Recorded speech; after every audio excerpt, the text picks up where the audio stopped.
नमस्कार दोस्तों, मैं हूं फौजी बंदा। जिंदगी ने मुझे सिखाया है कि अनुशासन और सही ज्ञान से कोई भी ऊंचाई पाई जा सकती है।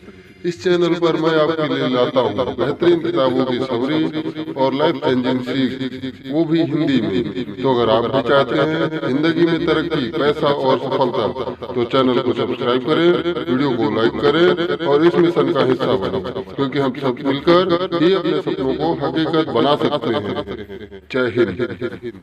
The alchemist. अध्याय 1, परिचय। द एल्केमिस्ट एक ऐसे चरवाहे की कहानी है जो अपने सपने के पीछे रेगिस्तान, समंदर और आत्मा की गहराइयों तक निकल पड़ता है।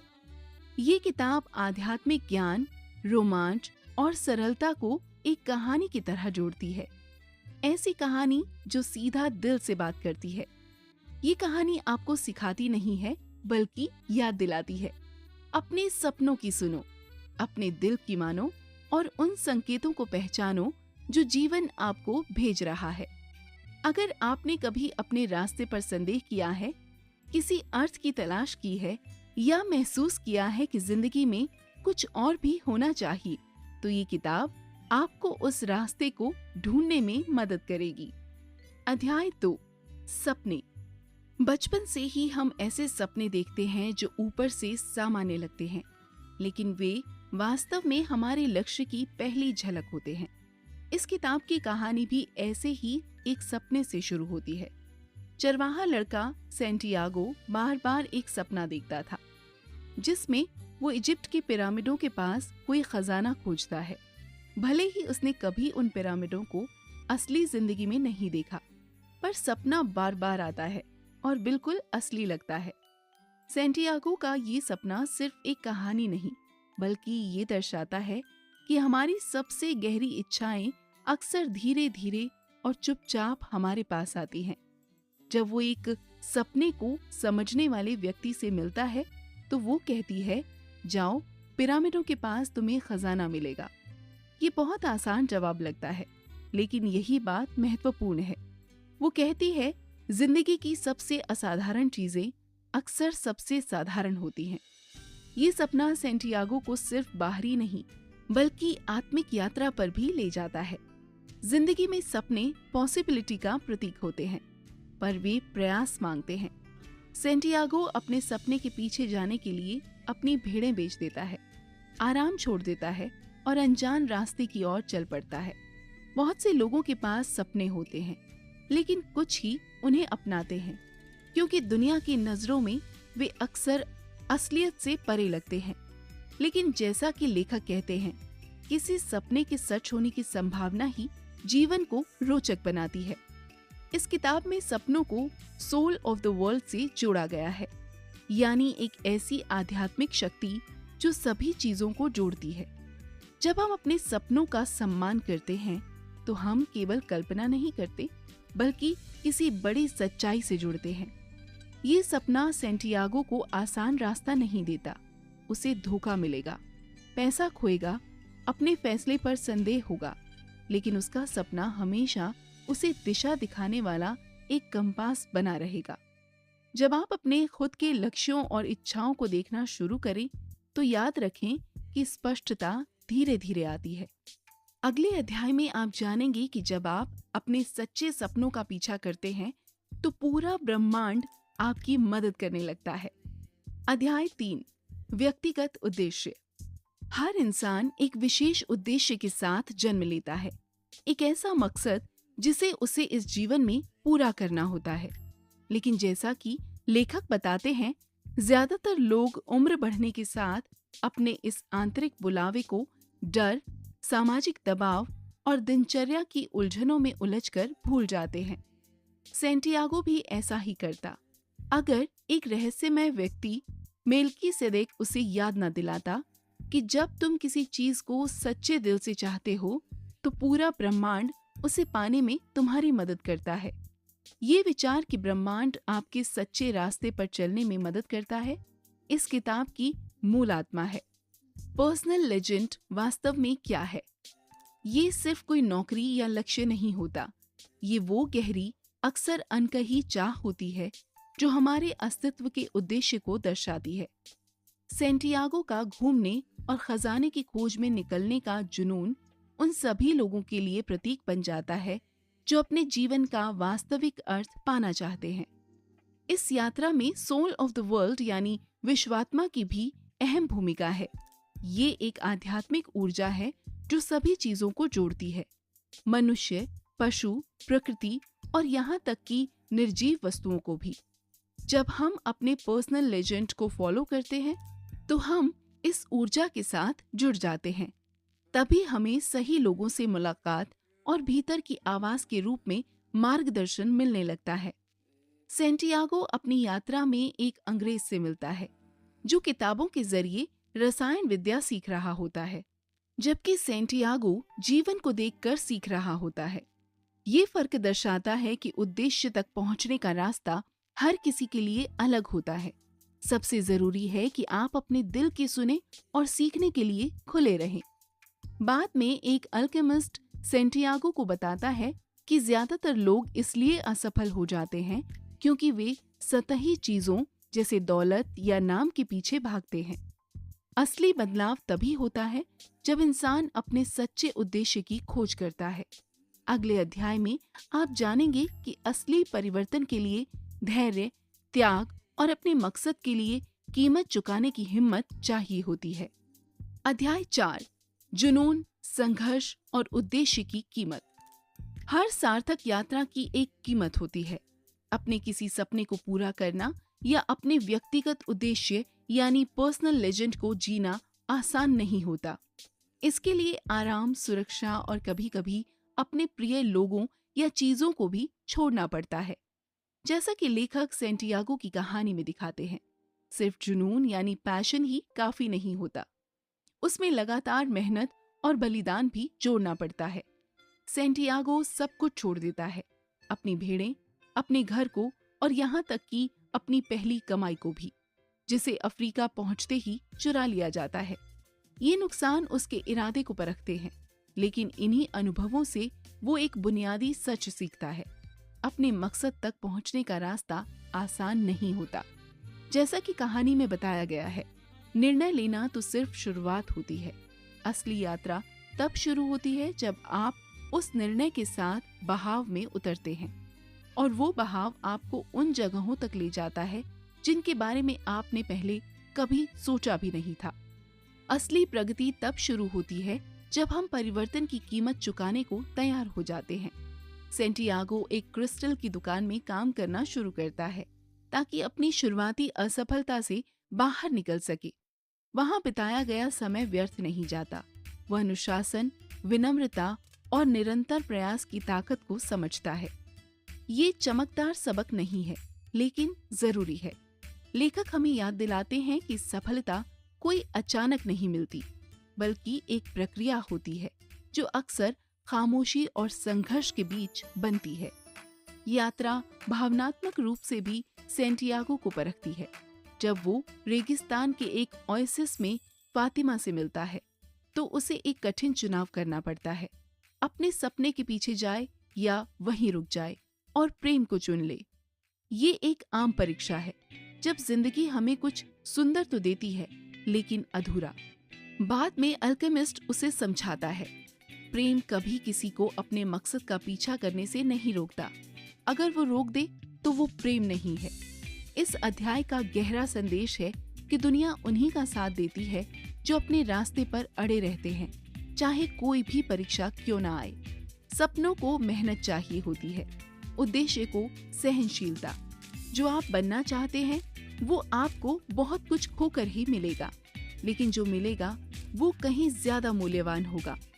अगले अध्याय में आप जानेंगे कि ब्रह्मांड संकेतों और ओमेन्स के जरिए कैसे मार्गदर्शन करता है। अध्याय 5, संकेत, ओमेन्स और सुनने की कला। ब्रह्मांड कभी चुप नहीं रहता। जो लोग अलर्ट होते हैं वे महसूस करते हैं कि ये लगातार हमसे बातें करता है, शब्दों में नहीं बल्कि संकेतों, प्रतीकों और संयोगों के जरिए। इन संकेतों को ओमेन्स कहा गया है और ये सेंटियागो की यात्रा में एक अहम भूमिका निभाते हैं। जब से वो अपने सपने के पीछे जाने का निर्णय लेता है, उसे मार्गदर्शन देने वाले छोटे छोटे संकेत मिलने लगते हैं। बात सिर्फ उन्हें देखने की नहीं, बल्कि उन पर विश्वास करने की होती है। कहानी की शुरुआत में मेल्कीसेदेक सेंटियागो को 2 पत्थर देता है, उरिम और थुम्मिम। ये पत्थर उसे तब मार्गदर्शन देंगे जब वो उलझन में होगा। ये पत्थर खुद में जादुई नहीं है, ये इस बात की याद दिलाते हैं कि ब्रह्मांड हमारे साथ संवाद करना चाहता है, बशर्ते हम उसे सुनने के लिए तैयार हों। ये शिक्षा सरल है पर गहराई से भरी हुई। अपने आसपास ध्यान से देखो, क्योंकि वहां अक्सर तुम्हारे अंदर की स्थिति का रिफ्लेक्शन होता है। सेंटियागो इस सिद्धांत को तब समझने लगता है जब वो आकाश में 2 बाजों यानी हॉक्स को लड़ते हुए देखता है। ये अचानक घटने वाला दृश्य एक संकेत साबित होता है, एक चेतावनी कि ओएसिस पर युद्ध होने वाला है। जब वो इस संकेत पर अमल करता है और दूसरों के लिए जगह बनाता है, तो कई जिंदगियां बच जाती हैं और सेंटियागो को सम्मान मिलता है। संदेश साफ है, जब हम दुनिया की सुनते हैं तो वो भी हमें सुनती है। लेकिन कोई कैसे तय करे कि कोई घटना बस इत्तेफाक है या कोई सच्चा संकेत? इसका उत्तर इंट्यूशन में छुपा है। जैसा कि लेखक कहते हैं, जिंदगी की हर चीज एक ओमेन हो सकती है, लेकिन केवल वही लोग जो अपने दिल से जुड़े हुए हैं और जो अपने पर्सनल लेजेंड का पीछा कर रहे हैं, वे इन संकेतों की गहराई समझ सकते हैं। ये कोई जन्मजात शक्ति नहीं है, ये एक कला है जो ध्यान, जागरूकता और विनम्रता से विकसित होती है। संकेतों के जरिए एक और गहरी बात सामने आती है, भाग्य और स्वतंत्र इच्छा के बीच का कॉन्फ्लिक्ट।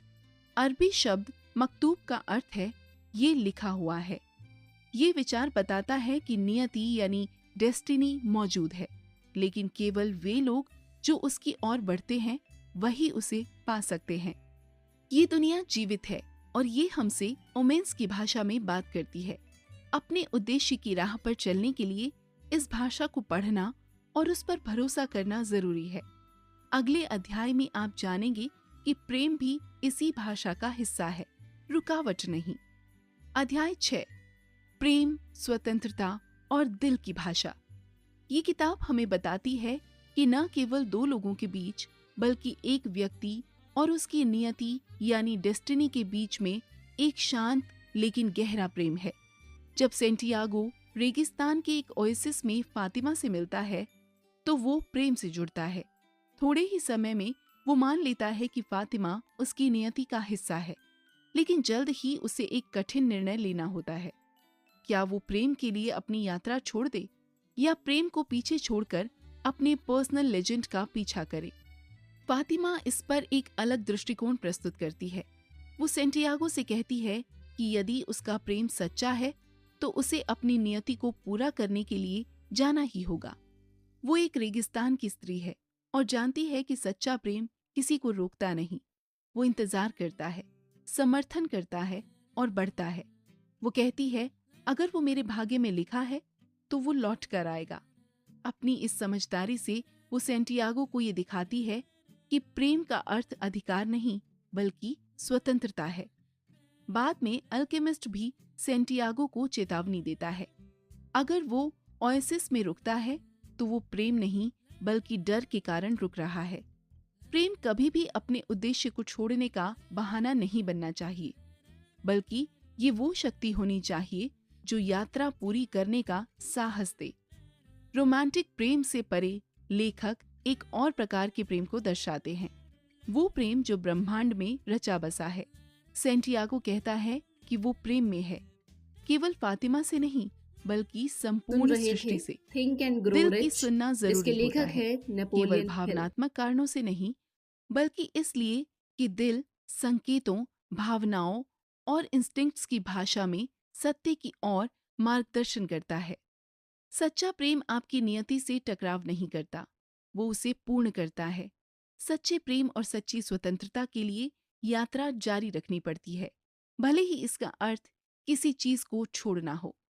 अगले अध्याय में आप जानेंगे कि असफलता और डर अवश्य होंगे, लेकिन आप उन पर रिएक्ट कैसे करते हैं वही आपके रास्ते को तय करेगा। अध्याय 7 असफलताएं, डर और भीतर की आग। कोई भी यात्रा असफलताओं यानी फेलियर्स से मुक्त नहीं होती। इस किताब से भी सेंटियागो बार बार मुश्किलों का सामना करता है। उसे लूटा जाता है, धोखा दिया जाता है, उस पर संदेह किया जाता है और खतरनाक परिस्थितियों का सामना करना पड़ता है। लेकिन हर असफलता के माध्यम से लेखक ये दर्शाते हैं कि ये रुकावटें हारने का संकेत नहीं है। ये हमारे इरादों को परखने और हमारे संकल्प को मजबूत करने के लिए आती हैं। सेंटियागो की पहली बड़ी असफलता टैंगियर, मोरक्को में होती है, जब उसकी सारी जमा पूंजी चुरा ली जाती है। एक अनजान देश में अकेला और खाली हाथ वो आसानी से हार मान सकता था और घर लौट सकता था। लेकिन वो रुकता है, काम करता है और फिर से शुरुआत करता है। इस प्रक्रिया में वो धैर्य, आत्मनिर्भरता और विनम्रता सीखता है। ये पैटर्न पूरी कहानी में दोहराया जाता है। हर बार जब वो गिरता है तो और अधिक मजबूत होकर उठता है। असफलता कभी अंतिम नहीं होती जब तक आप उसे स्वीकार न कर लें। असली चुनौती ये नहीं कि आप असफल हुए, बल्कि ये है कि आप रिएक्ट कैसे करते हैं। लेखक लिखते हैं, सपनों को असंभव बना देने वाली एक ही चीज है, असफलता का डर। डर वो शक्ति है जो अधिकतर लोगों को उनके पर्सनल लेजेंड की ओर बढ़ने से रोकती है। डर कहता है कि तुम काबिल नहीं हो, या जोखिम बहुत बड़ा है, या वहीं रुके रहना बेहतर है जहां तुम हो। लेकिन डर को टालने की नहीं, समझने की जरूरत होती है। सेंटियागो को आगे बढ़ने की शक्ति उसकी खुद की आत्मा और दिल से मिलती है।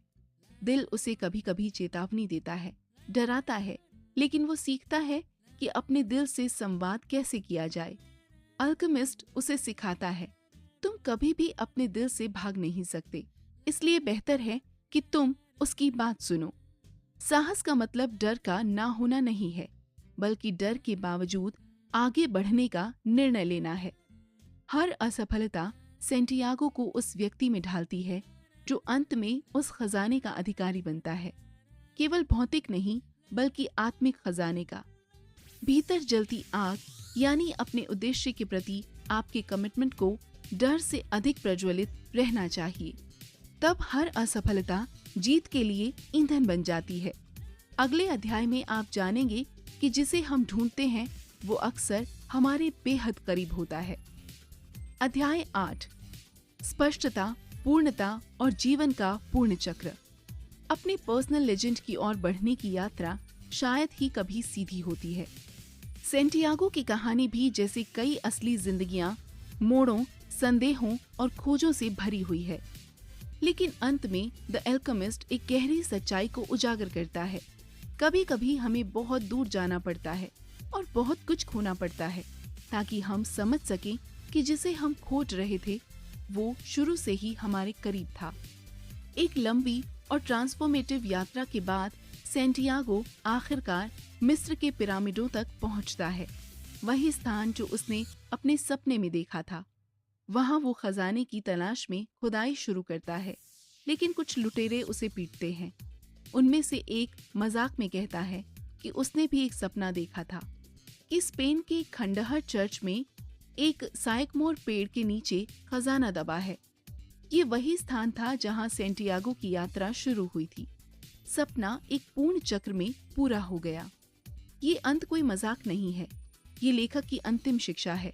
खजाना असली था, केवल सोने के रूप में नहीं, बल्कि ज्ञान, अनुभव और दृष्टिकोण के रूप में। लेखक ये नहीं कह रहे कि सपने व्यर्थ हैं या यात्रा बेकार थी, बल्कि ये यात्रा आवश्यक थी ताकि सेंटियागो उस खजाने के योग्य बन सके जो शुरू से ही उसका था। उसे अपना घर छोड़ना पड़ा, असफलताओं का सामना करना पड़ा, प्रेम को समझना पड़ा, खतरे को झेलना पड़ा और अपने दिल की सुनना सीखना पड़ा।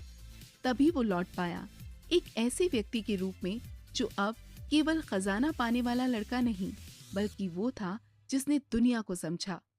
ये पूर्ण चक्र यानी फुल सर्कल जीवन की गहरी संरचना को दर्शाता है। अक्सर जो चीज हम खोज रहे होते हैं वो हमारे भीतर या हमारे आसपास ही होती है, लेकिन उसे सच में देखने के लिए दूरी और संघर्ष की जरूरत होती है। जैसा कि अल्केमिस्ट सेंटियागो से कहता है, याद रखो जहाँ तुम्हारा दिल है वहीं तुम्हारा खजाना है। पूर्णता यानी कंप्लीशन सिर्फ किसी लक्ष्य तक पहुंचने या किसी स्थान तक जाने का नाम नहीं है। ये उस बदलाव का नाम है जब हम दुनिया को नई आंखों से देखना सीखते हैं। सेंटियागो की कहानी वहीं समाप्त होती है जहां वो शुरू हुई थी, लेकिन अब सब कुछ बदल चुका होता है। यही एक सच्ची यात्रा की पहचान है। आपके अपने जीवन में भी जिसे आप ढूंढ रहे हैं, वो शायद आपके बहुत पास हो, लेकिन उसे पाने के लिए आपको भी यात्रा पर निकलना होगा। अनजान रास्तों से गुजरना होगा और खुद को उस रूप में ढालना होगा जो उस खजाने को समझ सके। अध्याय 9 सारांश। इस किताब में हमने एक चरवाही की कहानी के बारे में जाना। ये सुनने में आम लगता है, लेकिन सेंटियागो आम नहीं है।